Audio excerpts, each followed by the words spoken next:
Hello, and welcome to another edition of Coffee Talk with immigration attorney Brian D. Lerner.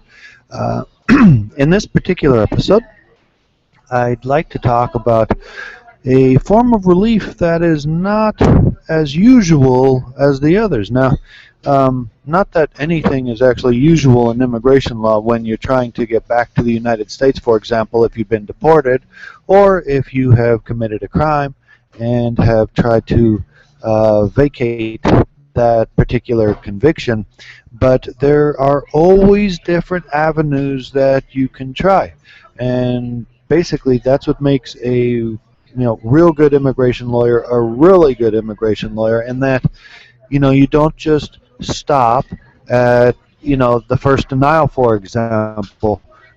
You try the avenues that have the most likely success, and if it doesn't work, then you try and you go to something else.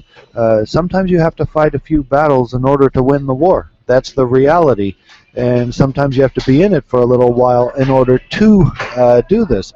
That's how justice works.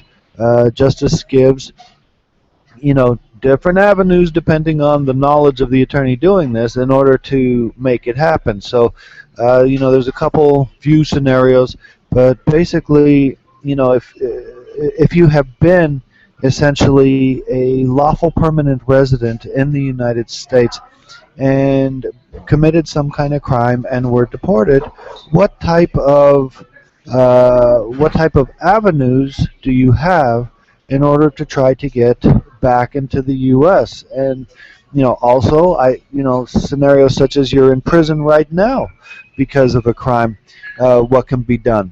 Okay, and so there's different things. But let's say that you have been deported outside the U.S.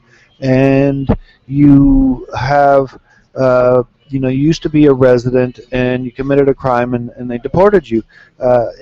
And I have many other videos on the other forms that you can do in which to get back, the permission to re-enter, the waivers, consulate processing, all of that. But I'm concentrating on this particular video on habeas corpus. Okay, and back in 1996, or at least before 1996, one could do a habeas corpus much easier than they can today. But then by that same token, it doesn't mean that the habeas corpus has disappeared. And also, what I'm telling you, if you're watching this, from and wanting to come back to one particular part of the U.S. versus another, it may differ. The circuit courts, the federal courts, have differing decisions, and it depends on where it is you're coming sometimes as to whether that court has jurisdiction, whether you have a better or worse chance of success, and so forth. But if you have been deported outside the United States and you believe that it was basically wrongful to do that you should still be a lawful permanent resident and so forth, then you can file the habeas corpus in federal court in order to bring you back. Now, habeas corpus normally implies you are in detention. Okay, but there's arguments that could be made that if you're outside the United States, that essentially there's constitutional detention, and that you are barred from properly entering the United States as you argue you should be. Okay, so that would be in that particular case when you would try to do the habeas corpus in that manner.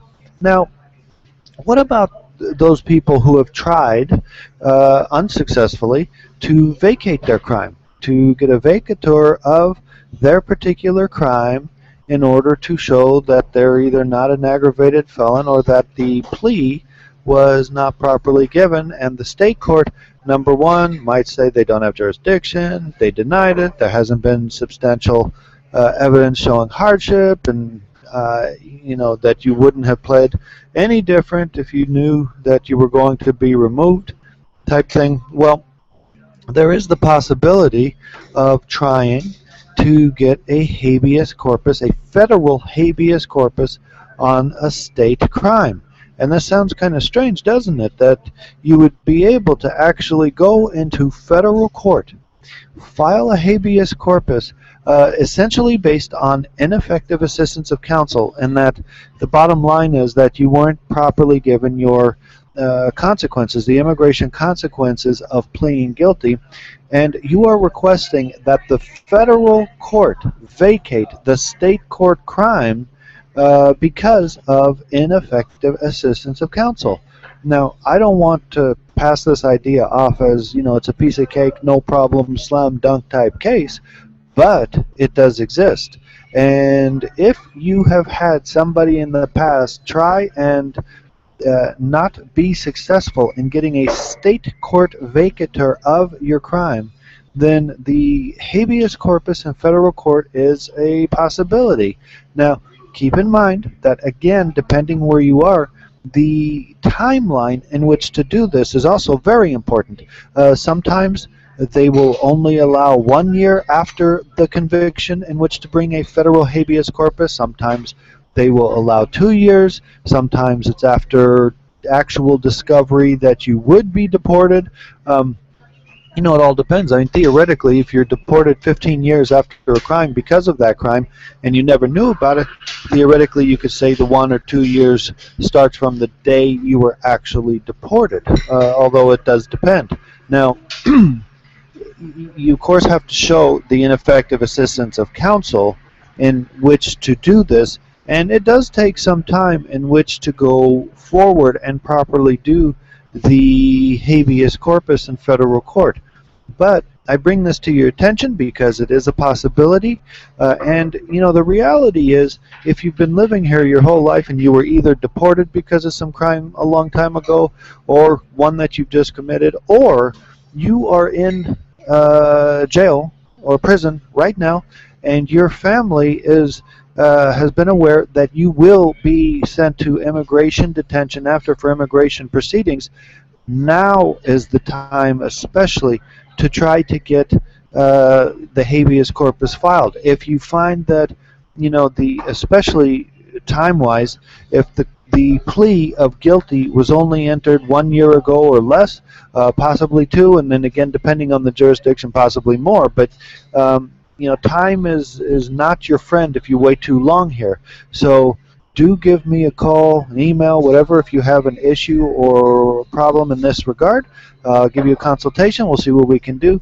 Go ahead and like the video if you like it, and subscribe. I usually put out videos once a week, usually in English and Spanish, and then we go on the subsequent subjects every week thereafter. Okay, more on the coming videos.